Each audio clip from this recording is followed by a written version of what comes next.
سمندر کی گہرائی میں اترنا خلائی سفر سے زیادہ مشکل کیوں ہے؟ انسان اب تک کتنی گہرائی تک سمندر میں جا چکا ہے اور ٹائٹینک جہاز کتنی گہرائی پر موجود ہے؟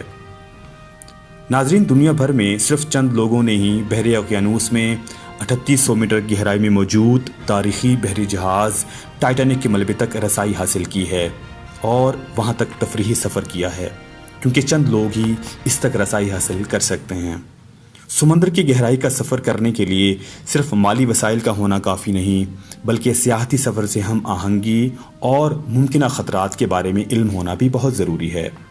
CNN کی رپورٹ کے مطابق سیاحت کے شوقین افراد کو سیاحتی سفر پر لے جانے کے لیے 2009 میں سیاحت اور تحقیقی کمپنی اوشن گیٹ کی بنیاد رکھی گئی، جو ٹائٹینک جہاز کے ملبے تک تفریحی سفر کے لیے 8 دن کے سفر کی پیشکش کر رہی تھی۔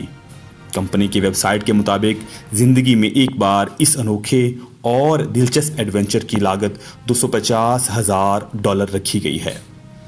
کارپوریٹ کمپنی تارانکو کے مالک نک ایننزیو کہتے ہیں، امیر لوگوں کو میں نے دیکھا ہے کہ جب تجربے کی بات آتی ہے تو پیسہ معنی نہیں رکھتا، یہ لوگ وہ تجربہ کرنا چاہتے ہیں جسے وہ کبھی نہیں بھولیں گے۔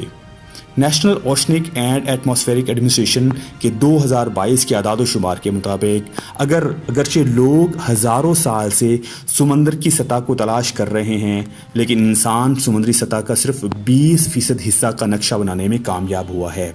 محققین اکثر کہتے ہیں کہ خلا میں سفر کرنا سمندر کی تہہ میں جانے سے زیادہ آسان ہے۔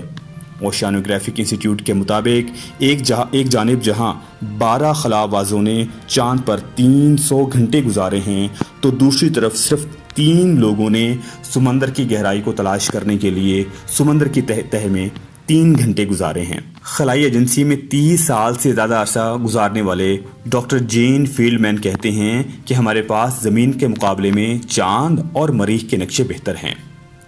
ناظرین، انسان کے پاس بہت ہی محدود پیمانے پر سمندر کی گہرائی کا سفر کیا ہے۔ انتہائی محدود پیمانے پر انسان سمندر کی گہرائی تک کا سفر کرتا ہے۔ اس کی بھی کئی وجوہات ہیں۔ ایک وجہ یہ کہ سمندر کی گہرائی میں سفر کرنے کا مطلب آپ جتنی گہرائی میں جائیں گے، آپ کے اوپر پانی کا دباؤ اتنا ہی بڑھتا چلا جائے گا۔ خلا کے مقابلے میں سمندر میں جانے کے کئی چیلنجز ہیں۔ سمندر میں اندھیرا ہوتا ہے، وہاں تقریباً کچھ نظر نہیں آتا، سورج کی روشنی پانی کے اندر بہت تیزی سے جذب ہوتی ہے اور سطح سے تقریباً 1000 میٹر سے زیادہ گہرائی میں جانے سے قاصر رہتی ہے۔ اس کے علاوہ سمندر کا درجہ حرارت انتہائی کم ہوتا ہے۔ دنیا کی پہلی آبدوز ڈچ انجینئر کارنیلیس ٹریبل نے 1620 میں بنائی تھی، جو کم گہری پانی میں پھنس گئی تھی۔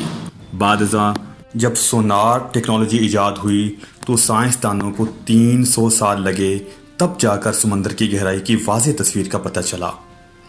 1960 میں سمندر کے نامور ایکسپلورر جیک سپیکارڈ اور امریکی بحریہ کے لیفٹیننٹ ڈان والش نے ٹریسٹ نامی آبدوز میں سمندر کی گہرائی کا تجربہ کیا۔ انتہائی دباؤ کی وجہ سے ان کی غوطہ خوری صرف 20 منٹ تک جاری رہی۔ سمندر کی گہرائی کا اگلا ایڈونچر 50 سال سے زیادہ عرصہ کے بعد ہوا۔ فلم ساز جیمز کیمرون نے 2012 میں ایک آبدوز کے ذریعے ٹائٹینک کا سفر کا تجربہ کیا تھا۔ یہ آبدوز انہوں نے خود ڈیزائن کیا تھا۔ سمندر میں جانے کے 3 گھنٹے بعد سمندری دباؤ نے جیمز کیمرون کے سامان کو نقصان پہنچایا، بیٹریاں اور سونار کا سامان خراب ہو گیا تھا۔ اس کے بعد 2019 میں ایڈونچر وکٹر ویسکوو نے سمندری گہرائی کا نیا ریکارڈ قائم کیا تھا۔ انہوں نے آبدوز کے ذریعے سولو ڈائیو پر 10,928 میٹر تک جانے کا کامیاب تجربہ کیا۔ درجنوں دیگر پائلٹ نے سمندر کی گہرائی کو جاننے کے لیے اس کی گہرائی تک جانے کا کوشش کی، لیکن سمندر کے بارے میں انسان کا علم اب بھی محدود ہے۔ ٹائٹینک سطح سمندر سے تقریباً 12,500 فٹ نیچے ہے۔ سمندر کی گہرائی پر اگر روشنی ڈالی جائے تو سکوبا ڈائیو 2022 میں سمندر کی 1090 فٹ گہرائی تک پہنچنے میں کامیاب ہوا تھا، جبکہ دنیا کی سب سے اونچی عمارت برج خلیفہ سمندر میں صرف 2717 فٹ تک پہنچ سکتی ہے، جو ٹائٹینک کے ملبے سے تقریباً 9700 فٹ دور ہے۔